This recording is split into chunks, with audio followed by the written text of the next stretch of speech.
mbokku téléspectateurs yu Walf TV ñu ngi leen di nuyu di leen ziyaar di leen dalal ci seen beneen numéro savoir santé comme ni ñu ko dooree woon nag ci ndoxteelu weeru octobre bi yëpp gis ngeen ne dañuy waxtaanee doomu jàngoro ji lee di cancer nag doonatul lu ñuy présenté ci réewum Sénégal nekkatul doomu jàngoro joo xamante ni nii néew na di gis ku ko am ndax la ñuy li ci doomi aadama ci am ci doomu jàngoro ji cancer nekkatul loo xamante ne nii lu raar la boo amul mbokk bu am cancer am nga dëkkandoo bu am cancer wala sax nga am wayjur bi nga xam ne am na cancer yi bëri nag yi nga xam ne ñoom ñooy gën a lottal fii ci réew Sénégal bokk na ci cancer du sein ak cancer col de l'utérus cancer du sein nag bokk na ci bi gën a lottal jigéenub Sénégal at bu jot nag ñu koy jagleel weeru lëmb di octobre rose d'ailleurs moom moo tax sax ma daal di koy fësal nii ak sama banderole rose muy signifier ni que dañu war a accompagner jigéen ñi ci wàllu prévention ndax prévention rek moom mooy mën a muccule ci doomu jàngoro ji nga xam ne moom moo di cancer bi le pass yoon nag ñëwoon nañ file ci Julio Curie waaye dañu yemoon ci unité radiothérapie ñëwoon gisanteeg physiciens yi ak ñi nga xam ne ñoom ñoo di pajkat yi foofule ngir xool processus radiothérapie bi nu muy tëddee mu doonoon lu am solo loo xamante ni yéen ñi dund ngeen ko ak ñun bi la yoon nag ñu ngi ci direction bi ki nga xam ne nag moom moo jiite institut Julio Curie la ñuy ñëw seesi tey di professeur Mamadou Diop nag di chirurgien cancérologue kenn dootu ko présenté ci réew Sénégal ci liggéeyam ci wàllu cancer ngir ñu mën a waxtaan ak moom ci lu bari mais jàppale ne processus la ndax ci yeneen i jotaay dinañu gën a yaatal lu nga xam ne ni moom moo jëm ci doomu jàngoro yi cancer notamment li nga xam ne moom moo di chirurgie bi tey nag dañuy ñëw ngir waxtaan ak moom mu xamale askan wi lan mooy doomu jàngoro yi cancer ñoom fan la ñu toll ba tey ci xeex bi waaye itamit lan moo nekk ci kanam ci li nga xam ne moom moo di combat bi ñu sóob ak doomu jàngoro ji nga xam ne mu ngi lor bu baax a baax professeur Mamadou Diop ñu ngi lay nuyu di la dalal ci Walf TV notamment ci émission savoir santé. maa ngi lay fay di la gërëm di la sant ci invitation bi lu baax la toujours ñun ñi nga xam ne ñooy jànkoonteel ak feebar bi ak maladie ñu mën a wax ak population yi vraiment di leen gërëm di leen sant ci vraiment occasion yi ngeen ñuy jox parce que am na solo trop te am na impact tamit ci feebar bi am na impact tamit loolu ci mortalité bi. yow la ñuy remercier professeur ndax gis nañ ne ko temps bi matéo ko liggéey bi bari na et puis situation bi également gis nañ ko comment ça se représente ak pandémie bi ñu nekk yëpp contexte bi dafay xaw a changer un peu mais terewul nangu nga ñëw accordé li nga xam ne ni moom moo di entretien bi jëmale ko ci seen wàllu liggéey tey bu ñu doon tënkal situation wu cancer ci réew Sénégal ana la nga ñu tontu. waaw comme nu nga ko waxee bi ngay introduire wax nga tudd nga lu am solo mooy lu ñuy wax problème de santé publique boo ko déggee mooy feebar boo xam ni maanaam fréquence am ci population bi dafay yokku ba pare li muy rey mu bëri boo ko calculer par rapport ak fréquence parce que boo jàppee ni téeméer nit ñu am cancer lu ci mat juróom-ñaar fukk ba ci juróom-ñetti fukk yi dañuy faatu xam nga loolu moom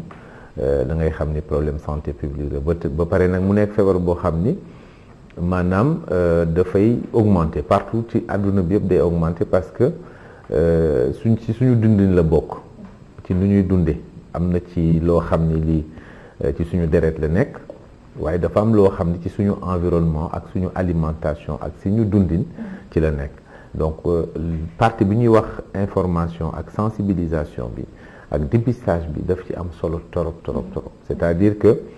dëkk yi nga xam ne am nañu moyen ñooñu ëpp moyen téeméeri yoon ci faj bi ñooñu tamit dañuy investir lu bëri ci prévention bi ci informer nit ñi xam gën a xam feebar bi xam naka lañ koy moytoo bien que xam nga maanaam zéro risque maanaam nga mën a dund boo xam ne am na garantie à 100% que cancer du lu mus a dal loolu amul mais nag mën nga am dundin boo xam ne bi ak moytu yenn yu nga xam ne dina la permettre que vraiment risque bi nga wàññi ko au maximum vraiment loolu moo tax information bi sensibilisation bi waxtaan ak population yi daf ci am solo trop. Problème de santé publique la certes mais gis nañ ne que ba tey on dirait que prévention bi avancé wuñ ci trop ndax tout le temps chaque at ñu mën a diagnostiquer lu toll ci 1500 doomi aadama yoo xam ne am nañ doomu jàngoroy cancer lan moo tere ba tey saa su nekk sensibilisation bi du yegg niveau bi ñu ko doon xaaree chaque at on a l'impression que dañuy dund même scénario. waaw loolu c'est normal hein, c'est dans tous les pays du monde rawati nag dëkk boo xam ni bi yow amaguloo lu ñuy wax programme national organisé ba nga xam ni jigéen ñëpp ñi nga xam ne am nañu âge par exemple boo jëlee cancer u ween benn façon dépistage moo am muy mammographie pour mun a teel a gis cancer bi vraiment à des stades de début lu ñuy wax diagnostic précoce même pays yooyu nga xam ni dafa am dépistage national organisé nga xam ni système de santé bi dafa am budget bu mu consacré loolu nga xam ni femme boo am âge bi rek dinañ la convoqué wutal la radiologue bu la seet wutal la bu fekkente ni gis na dara fa ngay dem doo ci fay dara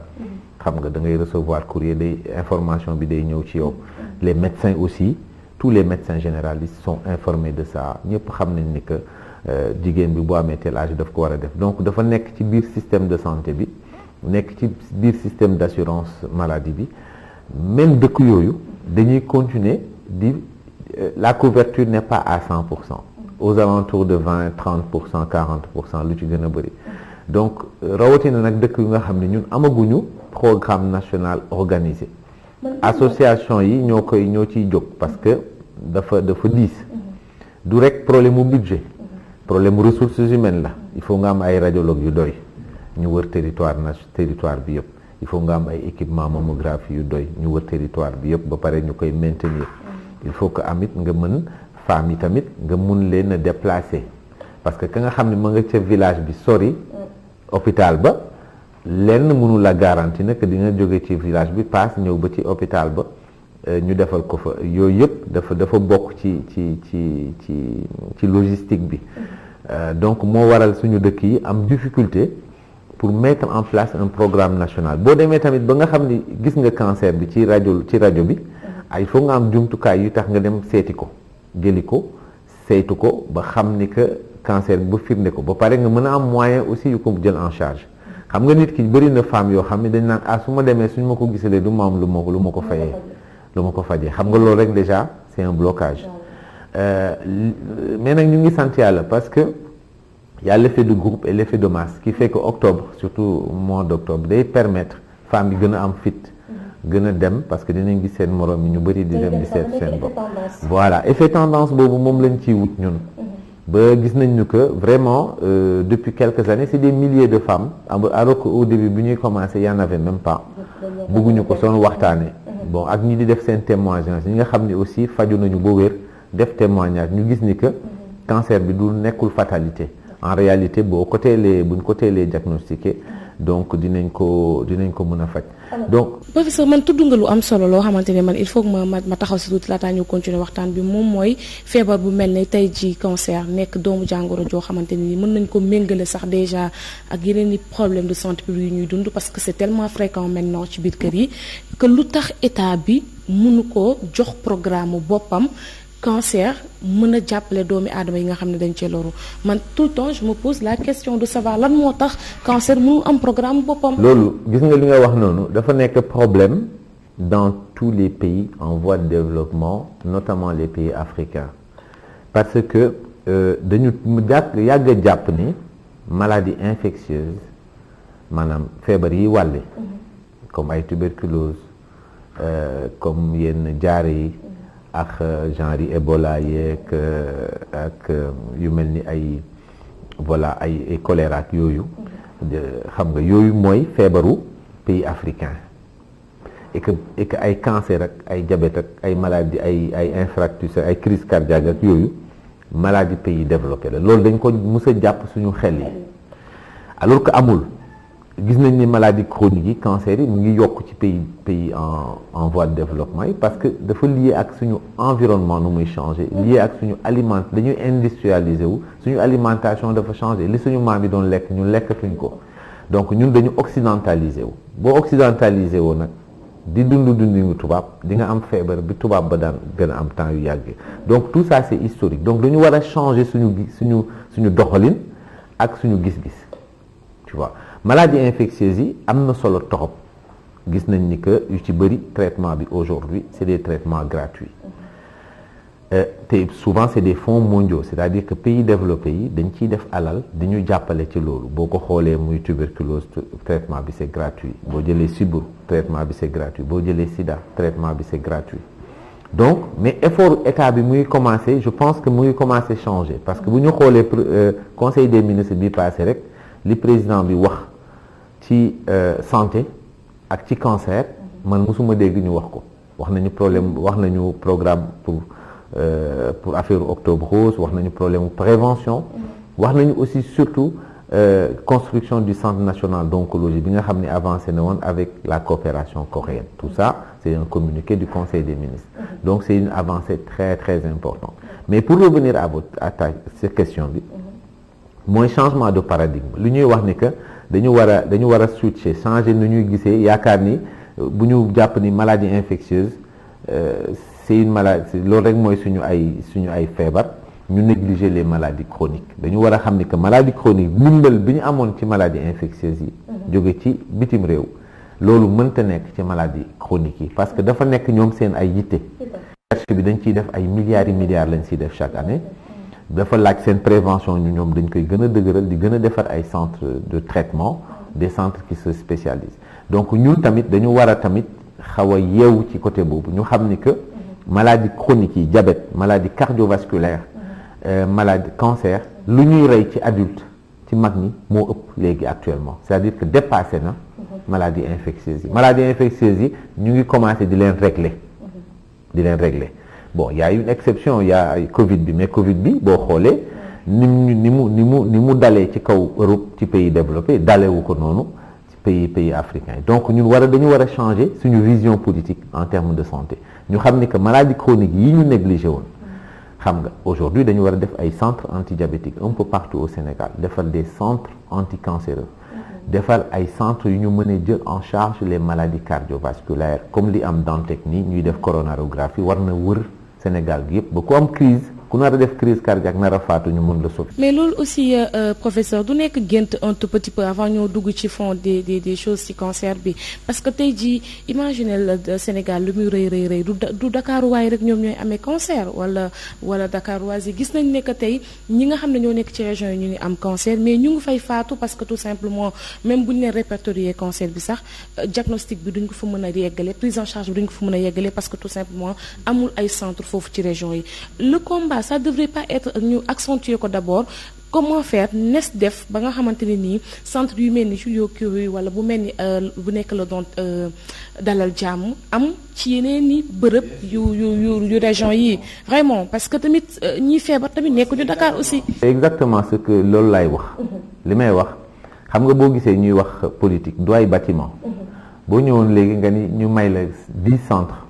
anticancéreux équipés avec des appareils de radiothérapie et tout ce qu'il faut pour faire de la chirurgie et la chimiothérapie partout au Sénégal nga daal di ko tabax waa ku fay liggéey da ngay former ay spécialiste benn spécialiste en cancérologie pour nga former ko dafay def médecine am ba pare dolli 5 ans donc voilà donc c'est maintenant qu'il faut donner des bourses de spécialisation dans les domaines qui concernent la cancérologie ci domaine yooyu nag du faj bi rek aussi la ñu war a gis dañu war a gis diagnostic bi pathologiste bi def diagnostic bi xam nga matuñu ñaar fukk pour Sénégal gi yëpp te pourtant bu ñu amulee ñooñu. physiciens yi nga xam ne ñoom ñooy def physiciens médicaux yi donc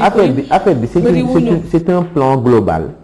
boo xam ne bii c'est une question de volonté politique je sens que la volonté politique elle commence vraiment à être là parce que Covid bi dimbali nañu quand même que les gens prennent conscience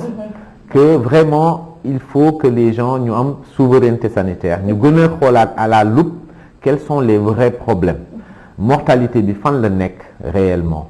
et que fan moo am ay difficultés réellement et que ñu planifier ko dans l'avenir li nga wax noonu ñun bi ñu defee plan stratégique national de lutte contre le cancer on a dit qu'au Sénégal il faut un centre de référence Joliot-Curie mi ngi ci hôpital Dantec c'est un hôpital centenaire c'est dépassé c'est-à-dire ku ñëw Dantec xam nga ni que hôpital bi nga tuddee woon ko hôpital indigène ci ay 1920 ben hôpital bi waxuma la sax ni mu bindoo ak ni mu mel mënatoo fee yokk dara nga ko fi def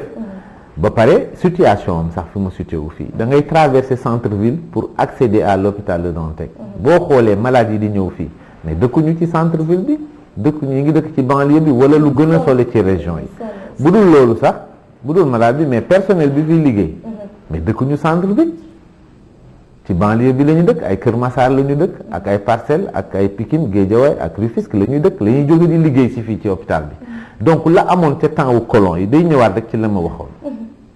la amoon ca temps wu colon yi nga xam ne dafa amoon hôpital indigène pour africains yi ñun ak hôpital pour tubaab bi muy hôpital principal dafa mel ni que loolu dafa continuer ba xaw a continuer ba tey dafa lépp changé donc ñi nga xam ne dañuy ñëw di liggéey si ci hôpital bi ak ñi nga xam ne dañu fiy ñëw di faju si l'hôpital là n'est pas accessible il faut traverser le centre-ville pour y arriver donc yooyu yëpp la ñu war a xoolaat bu dul loolu dañ ne dañuy defar centre national d'oncologie Diamniadio lañ ko prévoir loolu ak coopération coréenne je pense que loolu ça va se faire Covid bi moo freiné woon affaire boobu mais dañu waroon def ay centres interrégionaux c'est-à-dire que da nga waroon def 5 centres sur l'ensemble du pays parce que du dëkk bu nekk nga def fa centre anticancéreux dafa nekk lu 10 mais mun nañ def 5 centres di ko programmer ko ñu planifier ko dans les 5 ans nga def fa beneen et cetera ngay dem accompagner ko avec une spécialisation avec des techniciens de maintenance avec des ingénieurs de maintenance pas seulement des médecins qui se spécialisent mais des infirmiers et des infirmières qui sont spécialisés dans des domaines de la cancéro des pharmaciens dañuy fàtte ni pharmaciens il y a des pharmaciens qui sont spécialistes pour gérer les médicaments anticancéreux yooyu yëpp ci la bokk donc noonu la yëf yi war a def ñu xam ni tamit mbir mi du cancer rek maladie chronique yi y a les maladies cardiovasculaires ñoom ñu ëpp ci li ñuy rey chez les adultes AVC li muy rey kenn xamul nu mu toll ñooñu tamit balaa ñoo mën a faju dëgg dañoo yegg si Dakar donc yooyu yëpp la ñu war a xoolaat ñu changer un petit peu li ñu xam ni moom la ñu toujours jàpp ni maladie infectieuse ba pare nag vraiment ñu jublu ci investir je pense que li président bi wax ci conseil des ministres ñu investir ci santé parce que bañ boo xoolee Covid-19 bi nga toog nga ni waaw ñaata service maladie infectieuse dëgg moo am Sénégal nga poser question ñaata service de maladie infectieuse da nga naan mais benn moo fi am hôpital Fann waaw mais loolu normal na vous pensez que dans un pays comme le Sénégal war na am benn service maladie infectieuse digne de ce nom donc il y a un problème war nañu xoolaat nu ñu décentraliser ci région yi am nañ ay universités yu bees yu nekk ci région yi ñu accompagner leen par des centres hospitalo-universitaires yu am doole tu vois que yu am capacité yu mën a gérer nit ñi foofu éviter ñi war a ñëw Dakar du ñu am fu ñu nekk ñëw di fanaan ci hôpital yeeg yooyu daal loolu dafa nekk loo xam ni vraiment war nañ ci gën a góorgóorlu. alors ñu ngi rappeler ba tey que ñu ngi tey seet si professeur Mamadou Diop yéen a ngi ba tey seen émission Savoir Santé ñu bëgg def nag focus sur le cancer mais particulièrement cancer bi gën a lottal Sénégal rawatina jigéen ñi mu nekk tey ji premier cancer bi nga xamante ne moom la ñuy gën a diagnostiqué fii ci réew mi muy cancer du sang. cancer du sang professeur bu ñu ko doon waxtaanee fii ci service bi nga xamante ne wala ci institut bi nga xam ne moom nga jiite ñaata façon ngi jigéen la ñu fiy diagnostiqué cancer rawatina ci wàllu âge. waaw ñun bi ñu xaymaa suñu registre ñi nga xam ne dañu compter réel parce que am na estimation mooy ñuy def estimation globale au niveau de Globocan ñu ngi ci toll ci ay 1700 1800 la ñu wax ni Sénégal moom la war a am ci ay nouveaux cas loolu c'est des estimations mais cas réels yi nga xam ne ñun am nañ ko fii ci 2019 on est aux alentours de 390 jëm du ñun rek ñooy faj cancer du sein dinañ ko faj hôpital Grand Yoff hôpital principal am na yeneen hôpitaux mais ñi ëpp fii la ñuy ñëw ñu ngi ci aux alentours de 390 à 400 malades yoo xam ni wóor na ni cancer du sein moo leen fi indi ñu faj leen. tranche d'âge bi. alors li nga xam ni nag moo tax ñuy jël ñun ñuy def dépistage. ñu koy au lieu ñu koy def 50 ans commencé 50 ans comme dans les pays développés ñu gën ko wàcce 40 ans. parce que ñun cancer yi ci ñun dafa gën a ça survient à un âge un peu plus jeune. voilà te loolu dañ ko seetlu ci nit ñu ñuul ñi même ba ñu defee études yi ñi def ay publications au niveau États-Unis ñu comparer africaine américaine yi mooy ñi ñuy wax noire américaine ak ñuy wax caucasienne yi mooy américaine yu weex yi cancer du sein à un âge beaucoup plus jeune chez les femmes africaines américaines loolu la ñu trouvé tamit chez les natives africaine chez nous donc loolu dafay tax ñu ne dépistage bi kat ñun au lieu que ñuy commencer di def mammographie 50 ans nañ ko def 40 ans pour dépister encore beaucoup plus parce que ça survient à un âge plus jeune loolu nag ñu ngi koy xalaat ni que c'est lié au statut hormonal ñu xalaat ni que c'est purement génétique mais amuñu ci firnde bu wóor ba xam lan moo tax parce que ñëpp xam nañ ni que cancer c'est lié au gène donc il y a toujours une base génétique qui est très forte dans la survenue du cancer donc alors comme duñu xam cause bi exactement am na ñoo xamante ne nii voilà seen waajur yi dañu amee woon cancer et tout suñ demee ba toll ci benn niveau bi nii est-ce que ñoom aussi du ñuy xaw di consciente un peu di dem di defi ay diagnostic seen bopp. xam nañ sax gènes yu nga xam ni mën nañ koo seet ci ku dara jotul ñu xam ne ñu gis mutation bi ñu xam ne que yow mi kat yow ce risque c'est beaucoup plus élevé que population générale loolu dinañ koy def loolu nekk na am na non pas dina ko def risque la dama lay jox exemple bu très simple bu fekkontee ni da nga gis ñaari nit ñuy dem Ndar ñuy dem Saint-Louis di voyager c'est un exemple kii mu ngi voyager chaque vendredi mu dem Ndar lundi mu ñëw chaque vendredi mu dem Ndar lundi mu ñëw kii ñaari weer yu nekk lay dem Ndar benn yoon ñëw kan moo ci ëpp risque pour def accident ki dem Ndar vendredi di ñëw lundi waaye ça ne veut pas dire que day accidenté forcément kii tamit moom le risque bi gën a moindre mais ça ne veut pas dire que moom du def accident donc noonu nga koy jàppee pour comprendre donc mutation boobu boo ko amee le risque est plus important li ci image bi ci gën a biñ ciy wone biñ ciy wax mooy Angelina Jolie qui est une actrice américaine qui a eu la mutation et qui a tout simplement qui se fait enlever les seins ñu defal ko ci prothèse c'est-à-dire le risque dafay voilà stress bi lay bañ a dund ak di def régulièrement des mammographies stress boobu beaucoup de femmes aux États-Unis laa wax de ñoo koy gën a def dañuy def cette chirurgie de réduction du risque ñu dindi carrément glande mammaire yi léegi yow doo am stress doo fi nekk di ko kii mais nag ki nga xam ni daf ko amee dafay am surveillance bu gën a étroite c'est-à-dire que moom mooy gën a teel a commencer di def mammographie bu amee benn doute bu ndaw dañ koy defal IRM donc surveillance bu gën a étroite c'est la même chose que ki nga xam dafa am histoire familiale surtout au premier degré nga am sœur bu musa am cancer du sang wala nga am yaay ju ko musa am wala nga am doom ju ko am kooku mooy premier degré ña ca des tamit ñooy deuxième degré nga am cousine bu ko am maam ju ko musa am tante ju ko musa am yow le risque est plus important ñooñu tamit ñooñu moo tax ñooñu bu ñu demee LISCAF ñun fi mu toll ni ñooñu dañ leen may mammographie bi dañ leen koy may du ñu sax génne 15 000 francs yi ñuy wax mais dañ leen koy may parce que le risque est plus important pour leen permettre vraiment ñu leen di surveiller di leen suivre. léegi su weesoo loolu am na ñu nga xamante ne nii dañ leen di defalal mammographie détecter leen li nga xam ne moom moo di cancer bi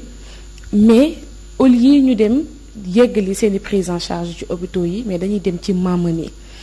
te loolu mu ngi indil gàllankoor jigéen ñu bari ñu ngi faatu ci loolu parce que tout simplement yaakaar nañ ne sunguf sañ leen di jox wala reen ba wala ndox bañ leen di jox ñu koy sangoo mën na dindi cancer bi loolu également situation la bu jéggi dayo boo xam ne ñu ngi koy dund ci réew Sénégal. loolu ñun ñi nekk ci hôpitaux yi ñun ñoo ko gën a xam ñëpp ci Sénégal waaw parce que ñi ngay tuddee maaman noonu ña ñuy faj bu ñu demee ba lot ba ñu loof ci ñun la ñuy ñëw. ñu laaj leen lu leen tardeel ñu wax la nettali la lépp nu mu demee lan la ñu jël ak fu ñu jaar maamun yooyu yenn saa yi ñu seet si ñu ne ñu mën nañu lii ndax mën nañ leen jox malade ñu wane li ñu mën yooyu yëpp day am donc ñun xam nañ leen bu baax li ma bëgg a wax dafa nekk question bu am importance question boo xam ni ça touche la personne et sa liberté de se faire traiter xam nga nit ku bëgg a faju fu ko neex lay dem nit kenn moomu ko ku bëgg a dem fu la ne nit ñaa ngi dem France di faju ji nit ñaa ngi dem ku nekk da ngay seet fu nga yaakaar ni vraiment mën nga fa am sa santé nga dem fa donc mu question de liberté personne nit ki def ci nekk mais nag dañ ko war a assainir ko mooy ni dañ koy dàq parce que dafa am lu ci nekk loo xam ni suñu cosaan la dafa am lu ci nekk loo xam ni lu dëggu la loo xam ni dafa am mais dafa am lu ko xajamal lu ko yàq lu bëree bëri lu ko yàq parce que dafa am aspect commercial nit ki nga xam ne dafa sonn xamul nu muy def ragal na hôpital ñemewul hôpital wala hôpital dafa cher mu ñëw ngay lekk xaalisam loolu daf ci nekk donc dañ ko war a assainir ay dëkk yu mel ni États-Unis dañ ko assainir dañ ko tuddee médecine complémentaire wala ñu tuddee ko médecine alternative seet li ci baax seet li ci liñ ci mën a def recherche xam nga recherche bi ñuy wax ñun recherche bi tubaab yi di def bi Occident di def ñun c'est très difficile pour ñu concurrencer leen parce que dañ ci yàq te ay milliards et milliards lañ ciy def par contre fii côté bi war nañu mën a collaborer ak ñoom ñu def recherche ñu seet bu baax sunguf bii nga wax wala reen bii nga wax wala nii ñu jaarale ko ci ni ko science tëralee parce que dafa am science nu mu tëralee recherche gis nañ ko ak Covid 19 bi da ngay gis ku jóg taxaw ne waaw lii day faj lii mais amoo preuve scientifique monde scientifique bi du ko nangu il faut mu am méthode booy jaar ñun war nañu mun a collaborer ak ñoom déjà ñu répertorier ñu xam répertorier bépp garab bu ci nekk tubaab yi am na lu ci tubaab yi liggéeyoon lu am solo répertorier plante bu nekk ñu xam nu mu tudd ci wolof xam nu mu tudd ci ethnie yëpp xam ci ethnie bu nekk lan lay faj loolu liggéey boobu tubaab bi defoon na ko donc ñun war nañu mun a basé wu ci loolu ñun tamit ñu seet ci feebar yi nga xam ni ñëpp la posé problème Covid 19 bi ci la bokk yenn cancer yi ci lañ bokk ñu jéem a seet teg ko nag ci yoon teg ko ci éthique teg ko ci méthodologie scientifique bu wóor ñu seet garab yii nii ban moo ci am effet thérapeutique loolu mooy yoon bi nga xam ni ñun pays africains yi yoon boobu la ñu war a jaar loolu mënu mun a permettre ñu ñëw ñu trouver benn garab wala benn reen waaye nekk fii di leen ŋaañi ñu ñuy ŋaañ parce que loolu moo am da ngay gis y a de la publicité mensongère ñoo xam ni dañuy wax di wax li ñuy wax dañuy dugg ci internet bi dem jàng daal di xool ñëw nax nit ñi am na ñuy def ay émission yoo xam ni boo leen dégloo da nga naan ñi kat jàng nañu mais boo demee bu ci biir boo gëstoo nga xam ni que kii dafay nax nit ñi donc yooyu yëpp dañ ko war a assainir parce qu'il s'agit de la santé des populations ñu def en sorte que on peut collaborer ñu liggéey ba nga xam ne dinañ mën a trouver wala ñu xam répertorier garab yu nga xam ni vraiment am nañu ay effets thérapeutiques nit ñi xam ko population yi xam ko. alors risque bi sànq yaa ngi ko doon wax ma bëggoon ci peut-être laaj la ñenn ñi nga xam ne dañuy wax ne que du ñu nàmpal ba am 40 ans du ñu nàmpal est-ce que ñooñu dañu risquer am doomu jàngoroy cancer. waaw loolu moom preuve yi ñu ngi fi le défaut d'allaitement est un des facteurs de risque ku la ëpp doom ku la ëpp lu mu nàmpal ay doomam surtout dans la durée kooku moo le risque de faire un cancer du sein est moindre ça c'est prouvé donc le défaut d'allaitement est un facteur de risque. Ok, comme am na yoo xam ne kenn mënu ci dara c'est-à-dire que la femme qui a un âge avancé avant de faire son premier enfant a un risque plus élevé. D'accord, la femme qui a moins d'enfants ou qui n'a jamais eu d'enfants a un risque plus élevé. Donc loolu moom ça c'est des choses qui sont prouvées comme l'alimentation qui est déséquilibrée, qui est trop grasse, qui est pauvre en légumes et en fruits, la sédentarité, l'obésité, yooyu yëpp c'est prouvé. C'est prouvé que c'est des facteurs de risque. bu weesoo loolu aussi docteur am na ñu nga xamante ne nii c'est des jeunes amaguñu moins de 30 ans sax déjà dañuy jékki saay di souffrir ci benn côté wu sein bi nii di métti ba des fois dañ lay woo sax di la wax ne que dañu bëgg xool seen ween et tout voilà. toujours ñun dañ ci bokk ci li ñuy sensibiliser le bokk dañuy wax ne que nit ñi ñu ngi xayma toujours cancer ñu ngi koy natt ci seen bopp ci mettit alors que cancer balaa moo metti fekk sori na ci yaramu nit ki donc cancer du commencer di metti amul benn cancer buy démarrer di metti donc mettit yooyu nga xam ni mi ngi metti ci weenu jigéen ñi surtout les jeunes filles déjà le cancer du sein c'est un cancer qui est extrêmement rare chez la jeune fille extrêmement rare c'est exceptionnel d'avoir un cancer du sein à moins de 30 ans exception là c'est rare rarissime déjà loolu benn pour dalal seen xel ñaar li nga xam ni moo nekk ci sa deret di doxal sa ovaire yi règles yi di ñëw di arrêter di reprendre loolu mooy doxal ween yi ni muy préparé woo pour ëmb ci sa butitu njurukaay noonu la ndox moomu nekk sa deret ñu koy wax hormone di la préparer pour nàmpal boo ëmbee préparation boobu muy préparer sa ween pour nàmpal boo ëmbulee mu delluwaat na mu meloon di ñëwaat loolu mooy indi ci ñenn ñi muy am métit ci ween donc métit boobu faut pas que mu leen di affoler ni ñuy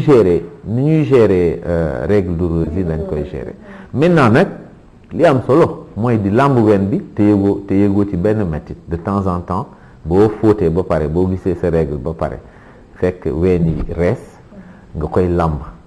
pour bu amee parce que lu tax ñuy wax ngay làmb sa ween parce que bu dëgëree boo amee lu dëgër lu ci nekk wala mu am bul bu ci nekk bu mettiwulee boo ko làmbulee kenn du ko mën a xam am na ñuy amee donj muy màgg duñu xam ni que am na donj bu nekk seen ween parce que du metti boo ko laalulee doo ko daj donc mooy tax ñuy encourager surtout chez les femmes jeunes à faire l'auto-examen des seins maintenant aussi ñu xamal leen ni que modification yi am ci ween donj yi am ci ween yi ci ëpp du cancer c'est des tumeurs bénignes ay donj la ñuy wax ay adénofibromes c'est des tumeurs ay nodules la yu ndaw yu bénin yoo xam ni fii sax la ñuy insister pour ñu dindi ko parce que dañ bëgguñu ko yore ci seen ween mais boo demee en Europe en France ni ñu fonkee cicatrice bañ a am cicatrice ci ween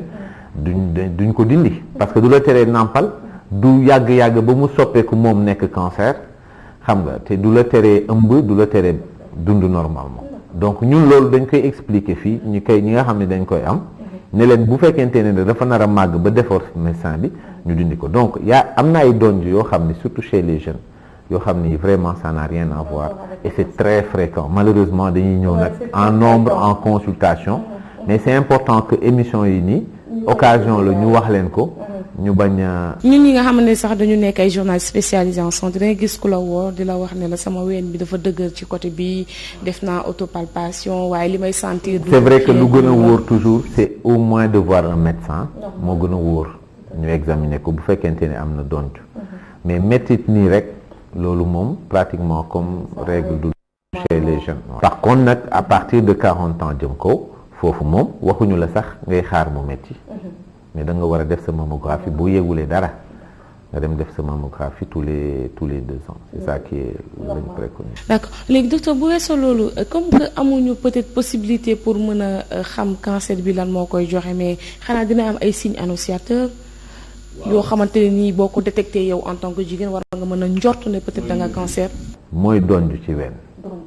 li nga xam ni mooy vraiment le premier motif de consultation boo lajalee woon cancer du sein yépp yi am ci monde bi mooy jékki-jékki am donj boo daj ci sa biir ween wala nga dem ñu examiner la ñu daj benn donj ci biir ween bi sans que ça soit douloureux. maintenant nag am na ñuy toog ak donj boobu parce que mettiwul ñu koy garder di ko garder ba donj bi dem ba jàpp der bi ba def góom ñuy doog a ñëw donc niveau de consultation yi bëri na mais li ci ëpp mooy un nodule qui est dur qui apparaît comme ça dans le sein qu'on détecte dans le sein wala nga daj mu ànd ak càqar. léegi traitement wu cancer du sein comment se déroule la prise en charge. alors li njëkk ci prise en charge bi mooy que nit ki bu femme bi ñëwee amee donj je donne un exemple yenn saa yi mu jaar ci centre de santé ñu yabal ko fi yenn saa yi mu jaar ci hôpital régional ñu yabal ko fi yenn saa yi mu jaar ci cabinet privé ñu yabal ko fi yenn saa yi femme bi moo koy dajal boppam di tax émission yi am importance am na ci femme boo xam ni Gambie la xaw ma ndax Walfadjri am na Gambie wala déet mais en tout cas c'est une rajo boo xam ne dañ doon def émission ñu ne affaire bi da ngay làmb sa ween boo dajee donj rek bu yóbboo nga dem et tout ça noonu la déggee émission bi foofu donc mu jël oto ñëw ba fii ne ma man émission laa dégg ñu wax ma daal di làmb sama ween daal di daj benn donj loolu tax ma ñëw tu vois femme boobu traité nañ ko ba mu ñibbi donc buñ la yabalee fii boo ñëwee ñu seet la ba nemmeeku donj bi li nga xam ne moom la ñuy njëkk a def mooy est-ce que donj bi donj cancer la wala tumeur bénigne la. pour loolu benn jumtukaay rek nga am mooy biopsie maanaam dañ koy prélever dañuy def anesthésie. doo yëg dara ñu jël am luñ ci jël ak benn aiguille ay aiguille spéciale la ñoo mooy genre yi nekk fële buñ ko jëlee dañ koy def ci liquide bu ñuy wax formol pour conserver ko bu baax yóbbu ko ci laboratoire bi ko koy seet foofu moom la ñuy wax pathologiste kooku spécialiste la moom dafa def médecine def 5 ans kooku bu ko xoolee mooy firnde bindal la bu fekkee cancer la mu defal la bindal la kayit signé la ne la cancer nangam sàngam ban façon la ñooñu sax am na léegi yeneen xayma yu ñuy def pour gën ñu dimbali ci traitement bi loolu bu ñëwee nag mu war a am nag l'annonce il faut annoncer à la personne li mu amee foofu c'est très très difficile dans les pays développés dañu am ay psycho-oncologues dañu am dispositif d'annonce assistante sociale bi parce que nit ki war nga xam nu muy dunde ndax am na moyen ndax mu ngi sëy ndax am na des enfants à bas âge ndax fu mu dëkk sori na yooyu yëpp da nga ko war a xayma. psychologiquement dire à la personne que da nga voilà cancer. ba pare du rek wax ko da nga cancer mais da nga koy dalal il faut nga dalal xelam il faut nga wax ko traitement yenn nu mu tëddee lan mooy effet secondaire yi ak yooyu yëpp dafay am dispositif ñun nag amuñu dispositif boobu mais dañuy def suñu kéemtalaay kattan ba dalal xelu nit ki ba xamal ko feebar ba mu nangu ko léegi su ko nangoo dafa am lu ñuy wax concertation pluridisciplinaire man chirurgien la am na koo xam ne du chirurgien moom chimiothérapeute la moom garab yi lay gérer koo xam ne radiothérapeute la am na radiologue bi nga xam ni parce que malade bi ñëw na gis nga cancer bi mais il faut nga xayma cancer bi fu mu toll ci yaramam dafa am scanner booy def yenn saa yi mu laaj IRM dafa am bilan nga seet deretam chimiothérapie ba mu nar a def nga sóoraale ko da nga def échocardie xool xol bi nu muy doxee donc bilan boobu rek dina tax yenn saa yi nit daw ndax nu mu chéré woon nu mu chéré boo defee loolu ba ñu xam ni ban stade la toll ndax ci stade de début la wala stade avancé ñu def concertation boobu ñu présenter dossier ku ci nekk wax sa xalaat ñu daal di définir stratégie ñu ne kii kat fi mu toll dañuy commencer mën nañ koo opérer buñ ko opérer ba pare ñu seet la ñu opérer nu mu tëddee ñu doog a def chimiothérapie radiothérapie après ñu def chimio yenn saa yi ñu ne kii kat fi mu toll nii affaire bi avancé na avancé boo xam ni il faut ñu kar feebar bi ci deretam ñu def chimio la ñuy njëkk a commencer loolu la ñuy wax réunion de concertation pluridisciplinaire RCP bu ñu définir stratégie bi nag nga informer waat femme bi malade bi boo ko informer mu doog a commencer nag chimiothérapie bi ñëw yenn saa yi mooy jiitu lu ci ëpp parce que maladie bi c'est des cancers avancés bu defee chimio nga xam ne ñetti semaines yu nekk mu ñëw ñu defal ko perfusion ñetti semaines yu nekk ak effet secondaire yi ñuy war ko gérer c'est tout un processus de traitement bu paree ci loolu ñu xayma ko ndax affaire bi dellu na ginnaaw ndax répondre na loolu ci oncologue médicaux yi ñoo koy def bu paree ci loolu nag ñu war ko opérer xam nga waxoon nañ que peut-être dinañ ko dindil ween bi mais fii dafay ñëwaat encore nga waxaat ko chirurgie bi nan lay demee ñu opérer ko bu ñu ko opérer yenn saa yi mu laaj ñu def radiothérapie yenn saa yi mu laaj ñu def yeneen traitement yu ñuy wax hormonothérapie donc dafa yàgg mais ñi ngi sant yàlla du tax parce que octobre rose bi ñuy def nii ak dépistage yi ñuy def nii ak surtout état bi li mu def wàññi chimiothérapie bi rendre ko gratuit vraiment ça c'est une avancée extraordinaire chimiothérapie tey jii cancer du sein da ngay bind garab bu la neex bu ñu demee malade bi du fay dara LISCA taxaw côté bële di leen jàppale ci bilan bi diagnostic bi di leen jàppale ci yeneen type de traitement yi donc vraiment les gens amatul pratiquement interruption dañuy def seen traitement bu mu jeex normalement et donc les chances de guérison sont beaucoup plus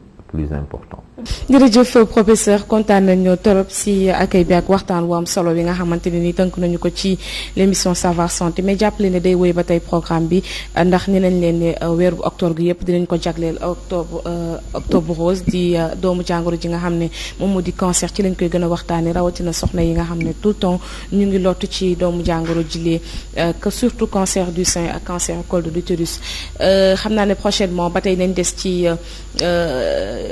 fii nga xam ne moom moo di institut Jules Curie waaye waxtaanee aspect chirurgical bi dinañ ci gën a yaatal incha allah di leen jox dig daje ci beneen ayu bés mbokk yi lii la woon ci savoir santé di leen gërëm di leen sant bu baax a baax ci topp geek teewlu gi di leen jox dig daje ci beneen ayu bés ngir continuer li nga xam ne moom moo jëm ci wàllu doomu jàngoro yi gën koy caytu ci émission bile ba mu gën a leer. Di gërëm nag équipe technique bi yëpp nga xam ne ñoo nekkoon sama ginnaaw Ibou Gueye maa ngi koy remercier bu baax a baax moo jiite woon réalisation technique